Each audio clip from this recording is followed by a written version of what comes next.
criminal walked into the room, calmly eavesdropping on the police's plan to capture him. Looking at the victim's photo in the captain's hand, he couldn't help but recall his crime. Hearing footsteps behind him, Cooper quickly placed his employee badge on his chest.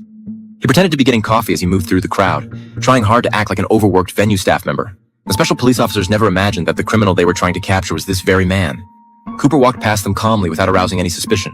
He even took a walkie-talkie before leaving, making it convenient to monitor police movements. On his way back, he ran into several police officers who had arrested a suspect. Cooper nervously watched their every move. He also saw what the police commander looked like. He then quickly returned to his daughter's side. Through the walkie-talkie, he learned that the person just arrested was also a fugitive who had panicked at the sight of so many police officers and revealed his identity.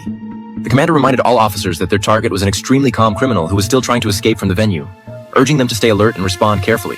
Cooper silently accepted the compliment, but before he could feel too pleased, another message came through the earpiece. According to surveillance footage from the crime scene, the suspect had some kind of animal tattoo on the inside of his right arm. Cooper stared thoughtfully at the pattern on his wrist, and immediately grabbed a toy from a shopping bag to cover it. The police were searching the area section by section and would soon reach his location. He quickly checked the map to find an escape route. Cooper reassured his daughter, telling her to enjoy the rare concert and instructed her that if they got separated, they should meet at the juice stand outside the venue. At this point, acting alone would make him too obvious a target, so he planned to trigger the fire alarm and escape in the ensuing crowd confusion. However, the commander had anticipated his action and was instructing officers over the radio to pay special attention to anyone claiming there was a bomb or triggering fire alarms, as that would likely be the suspect deliberately causing panic. If such a situation occurred, only women and children would be allowed to evacuate while all men would have to remain for investigation. Therefore, Cooper had to abandon this plan. Next, he went to the second floor to look around and noticed that the roof entrance had only 2 guards. The rooftop was likely a blind spot overlooked by the police. The deep fryer at a fast food restaurant gave Cooper a new idea.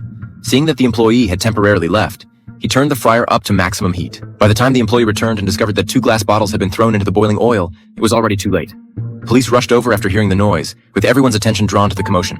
Cooper quickly removed his jacket, put on an apron, and headed for the roof. Finally breathing the fresh air outside, he was about to celebrate his freedom when 2 special police officers appeared. He lied, claiming he had witnessed a colleague being injured in the explosion.